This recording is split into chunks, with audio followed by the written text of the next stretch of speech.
Hello everyone, so talking about awesome traits I've had in the past and present. So as I said, a biggie for me, particularly as a teenager, is getting very, very intensively involved in things. I do have normal interest as well. I guess like my interest in foxes, for example, is a fairly normal interest.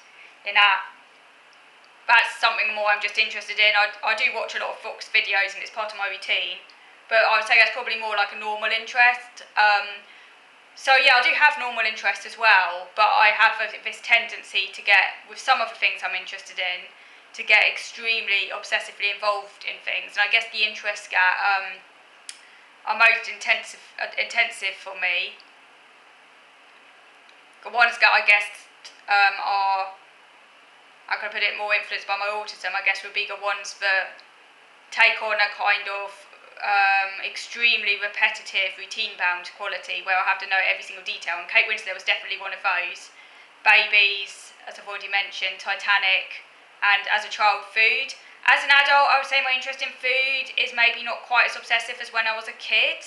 It's now more just like a kind of strong interest of mine.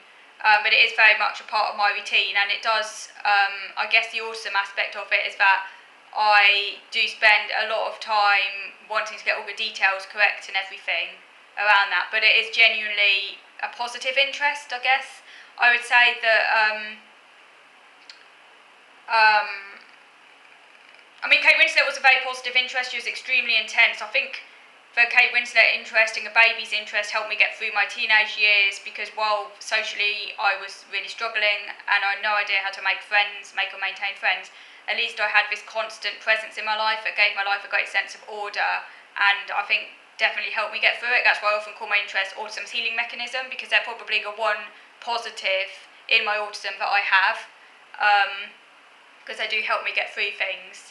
So they're different to my OCD because they genuinely help me get through the harder parts of my autism. I guess they do become problematic though, particularly Kate Winslet one, and when I was that obsessed, they become problematic when they stop me doing other things. I guess that's where they become problematic. Now, as an adult, the interest factor is not so dominant, but in terms of the fact that I still have very strong interest, but they're not quite as extreme as they were when I was a kid or a teenager. But I think what's now more an autism trait for me is the fact that I have an extremely routine-driven lifestyle, almost like a point of military precision. Now, I've always needed routine, and I've always thrived by routine, but I think when I was younger, because other people were putting a routine in place for me, and routine was very much going to school, and obviously like my parents were in control of everything, and they tended to live by quite a routine lifestyle anyway.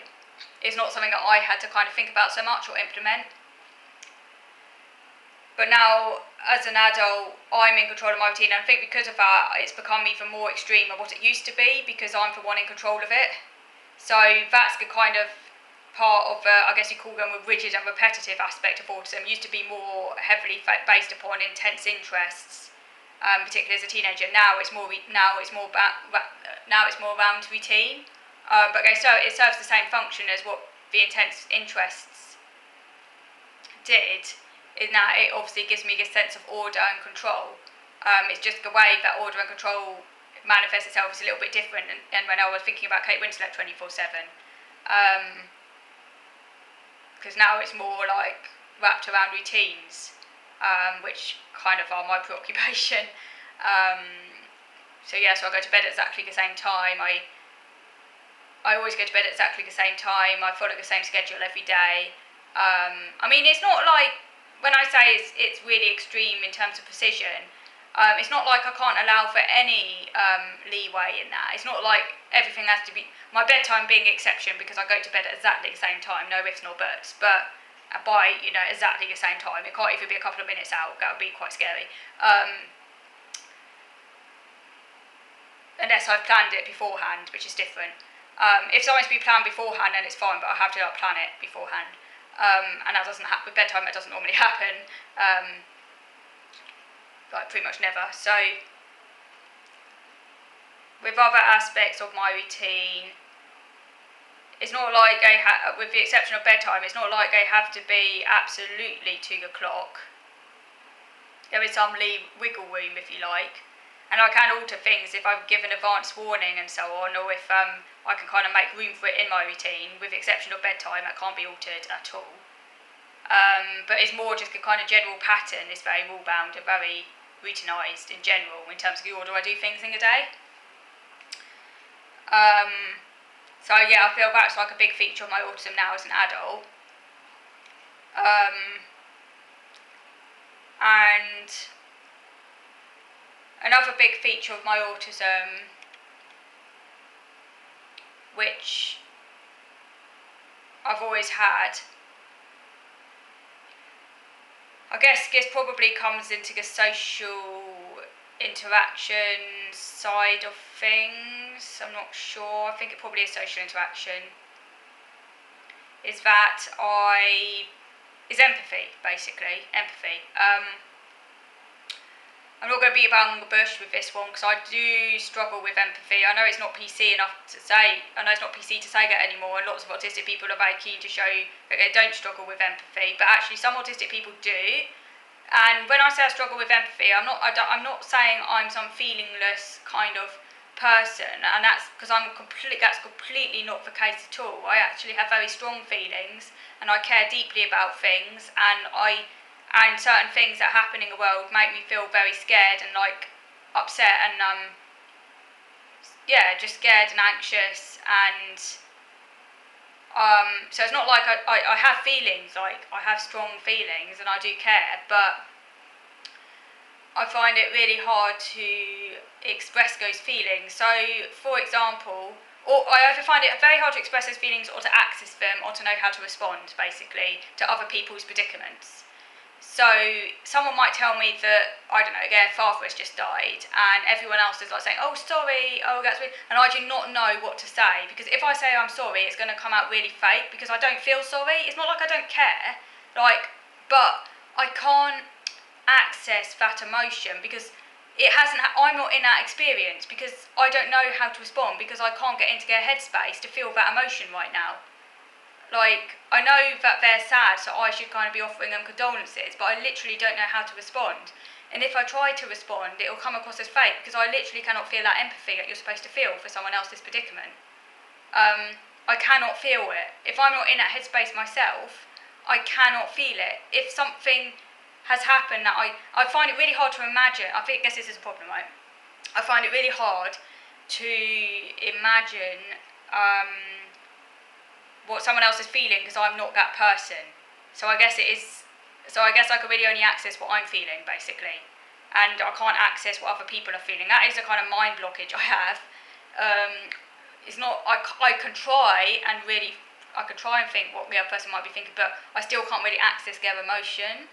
So I can't empathise like normal people are you're supposed to, and it's very hard for me to empathise without a great deal of effort. But that doesn't mean I don't care, and it doesn't mean I don't have feelings, because I do. And I'm a very moral person, and I have a conscience, and I try and do the right thing, and I know what's right and I know what's wrong, and I care about people, and I don't want to upset people. So clearly, it doesn't mean I don't care, because, but I do struggle with empathy, yes. And I think that's a big part of my autism. And it's probably part of the reason why I struggle to make friends, and historically have struggled to make and maintain friendships, and that's something that I've had all my life, is this difficulty making and maintaining friendships. Obviously, you then add OCD into the mix, but the OCD didn't become a big force in my life until my teenage years, so obviously this pre-exists the development of OCD, but obviously when the OCD became a big part of my life, then obviously it made it even harder, because there were people who were trying to be friends with me, and I think if I didn't have the OCD issue, I think I may well have tried harder to be friends with them. So it's possible I might have more friends now if I didn't have OCD. But before I developed the OCD, I still really struggled with friendship, and that was when I didn't have OCD at all and hardly any anxiety. I still really struggled with friendship. and it was more around the fact I just couldn't navigate it, and I was like really clingy. I didn't know how to share people. I wanted just one person all to myself. I often couldn't carry on conversations properly. As an adult, I've learned how to do that because I have learned some social skills as I've got older. And now I can come across a bit more capable on the social front, at least on the surface. People often think, well, you can hold a conversation, because I've learned how to do it, obviously, I have learned. But it's still a lot of effort, and it doesn't come naturally to me. And I'm constantly having to moderate how I think and how I talk, what comes out, everything. It's very, very hard work. It feels very mechanical. It's a lot of effort.